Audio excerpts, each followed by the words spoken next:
I've heard Sean Combs is in fact from people who used to work in his company. So I'm assuming I'm not sexually Sean Combs.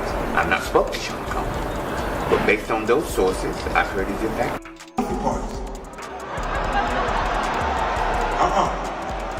You from the front and the back at the same time? What are you talking about? Look, if you into that, I'm fine with it. To get you on. I'm just saying this ain't my mother. Like, it's uncomfortable. I think I belong in the girls' bathroom. Busta Rhymes' alleged trans lover has just stepped forward, and she's blowing the lid off the whole game. She's revealing what really happened between Busta and Diddy, and it's turning heads.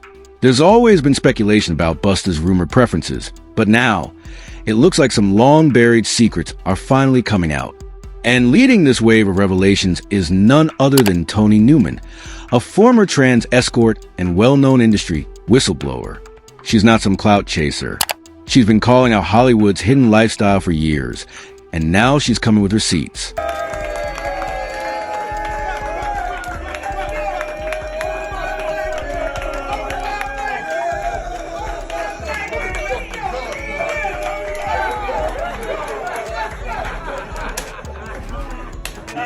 But what's got everyone in a frenzy is that her claims line up perfectly with what 50 Cent hinted at just days ago.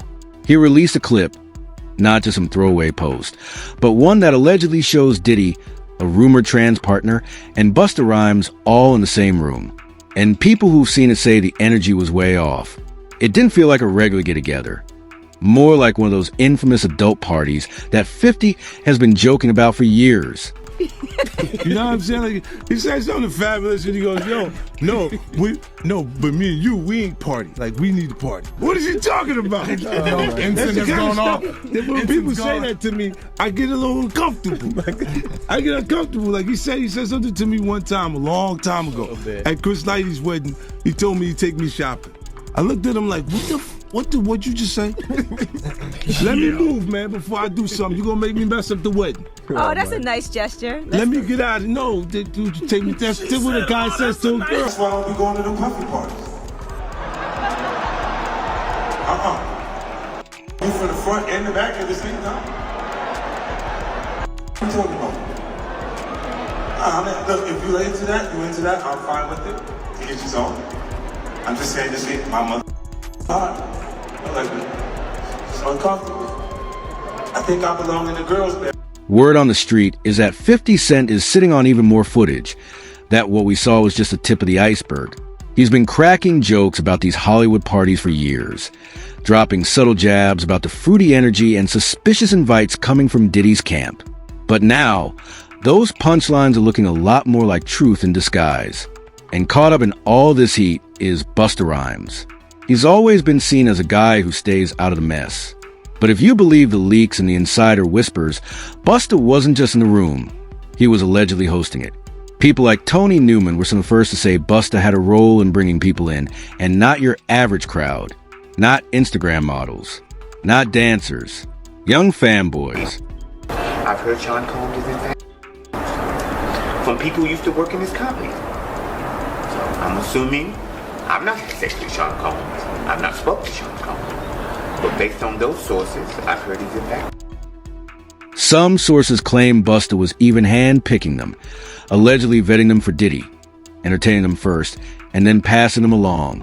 Sounds wild, right? But when you place that beside what people like Big Homie CC have said, folks who spent years behind the velvet ropes at exclusive events, it starts to make sense. According to CC, Busta had very particular preferences in the club. And no, it wasn't bottles or performers. It was allegedly young men, handpicked, sometimes seated in a section, sometimes past others. Bro, like, it was a lot of females in there who stand up when they use the bathroom. You see what I'm saying? So I'm thinking to myself, like, man, like, this kind of wild on, bro. Like, this how y'all coming? If this how y'all live, it's how y'all live. But they want to keep it a secret. You see what I'm saying? So he real touchy-feely too. Like he grabbed this other guy nobody has met. grabbed him by his neck and was like, do you have love in your heart, young man? You want to be a roach? Or you want to walk with God? I'm looking like, no, I seen him hold the hands of two men. Like this. I seen that.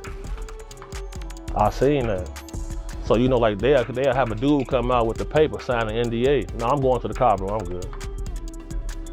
I'm not signing no NDA. I'm going to the car, I'm good. Seen that, bro. So seeing all this come in the news, people was telling me I was crazy, said I was a hater. Hating on what?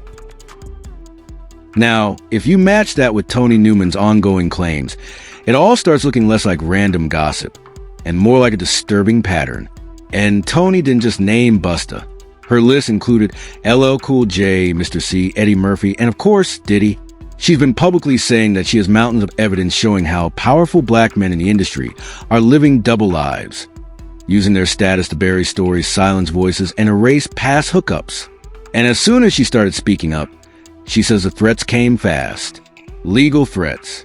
Cease and desist letters. According to Tony, LL Cool J's legal team hit her with paperwork.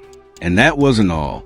Allegedly, both Diddy and Busta Rhymes tried to get her to shut up too. April 2011, and some of those that I have spoke publicly on is LL Cool J. I met as a street prostitute 15, 16 years ago. Baby girl was draped in Chanel. The encounter with LL Cool J was a one-time encounter. I serviced LL Cool J. I knew it was LL Cool J, and he knew, in fact, I was transgender. Never spoke again. We didn't text, email, call. We didn't exchange any numbers or contact information. I never saw him again. I saw Eddie Murphy 15, 16 years ago pick up friends of mine on that street block. But her claims don't end there. She also connected the dots to Eddie Murphy's scandal. Back in 1997, Eddie Murphy got pulled over late at night in West Hollywood. What seemed like a routine stop turned into front-page news when police discovered a 20-year-old transgender escort, Addison Shalimar Sully, in his car. Eddie claimed he was just trying to help, playing the Good Samaritan. He said his wife Nicole and the kids were out of town, and he had simply gone out to find something to read. But police weren't buying it, especially since he met her at 4 a.m. on Santa Monica Boulevard, a known area for sex workers. He swore he didn't know she was trans. Gay, and I'm not, and that's what's weird about this, to have your sexuality question and your moral fiber question and all that, when all I was doing was trying to be nice to somebody. Eddie Murphy tells E.T. that his wife and children were out of town, says he wanted something to read and went to a late-night newsstand. He stopped here and picked up the suspected transsexual at 4:45 in the morning. He says he thought he was aiding a distraught woman. Looks like a pretty Hawaiian girl in the corner crying. It looks like she was crying. She goes, oh, Eddie Murphy. She noticed him at the light. She recognized Eddie Murphy. Oh my God. So I go, what are you doing? Why are you out here working the streets so late? She goes, oh, I'm on my way home. Can you give me a ride? Things get even darker when you revisit Orlando Brown's story. For years, people have mocked him, chalking up his bizarre interviews to drug use or mental breakdowns. But if you really listen to what he's been saying, there's a pattern. Orlando once claimed he had a relationship with Busta Rhymes. The public laughed it off. Another Hollywood meltdown, they said. But looking back now, it might not be as crazy as we thought. Smashed him when it was a girl? I didn't smash anything. So how you know we that? made love. We made love. That's Who you made love with? Diddy, Bow Wow, Busta Rhymes. You just told me you see Busta in the airport too. That motherfucker try to act like he didn't know you. You smashed Drake? No, I never. But now folks online are saying that Orlando may have been one of the fanboys who were allegedly passed around, used, and tossed aside. That's a chilling image, especially when you consider how Busta Rhymes has always carried himself publicly. He often gets borderline aggressive when anything linked to sexuality is mentioned. Go back to 2006. He was accused of using a homophobic slur against a male fan at a bar. Just a year later, he stormed out of a radio interview the second someone brought up homophobia in hip-hop. He didn't argue, just left. At the time, people chalked it up to him being uncomfortable with the subject. But now folks are asking, if someone reacts that intensely to a single question, what exactly are they trying to hide? It's not just the interviews either. That dinner party clip with Diddy, Coy, and Buster? Yeah, that's the one people keep rewinding and analyzing frame by frame. In the footage, Diddy is seen standing close to Coy while Buster sits across the table smirking. Then he leans forward and taps Diddy on the shoulder, a subtle, go ahead big bro kind of gesture. Meanwhile, Coy's face says everything. No smile, no energy, just visibly uncomfortable. Social media ate it up instantly.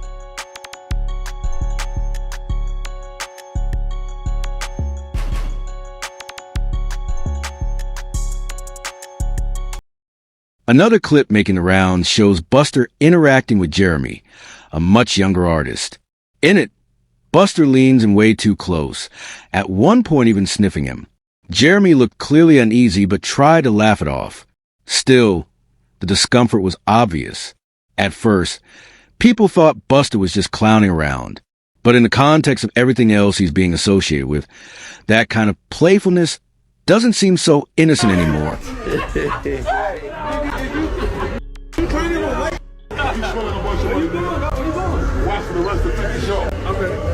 You going? I'm fly there. You see me? Nigga, you going to walk to the money with this fly. Let's go.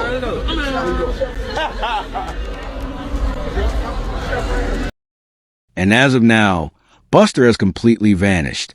While Diddy's legal battles are making headlines and 50 Cent's documentary teasers keep going viral, Buster has gone completely off the radar. No interviews, no social media posts, nothing. People close to him say he's staying quiet to avoid being dragged into the growing mess. Meanwhile, 50 Cent is doing the exact opposite, trolling nonstop, dropping memes, and hyping up his upcoming documentary, Did He Do It? And here's the real shocker. He's already sold the rights to Netflix. So yeah, this isn't just about jokes or clout anymore. Insiders say 50 might even be sitting on actual footage, real, unreleased videos from those parties. If that's true, it would explain why so many names have suddenly gone silent. And just to add another twist, remember the video of Diddy assaulting Cassie in the hotel hallway? That clip didn't come out until years later. And reportedly, Diddy paid hotel staff $50,000 just to keep it hidden. So if that was one of the few things that eventually leaked, what else has been buried? What else have they paid to keep quiet? One user commented, "Some of us have known about Buster for a long time. His muscles weren't for attracting women. They were for men." Another added, "The more aggressively masculine they act, the more obvious it gets." So what's your opinion on all this? Drop your thoughts in the comments. This situation is just heating up. And if you're into raw stories and bold reveals, make sure to like, subscribe, and hit that next video. You do not want to miss what's coming next.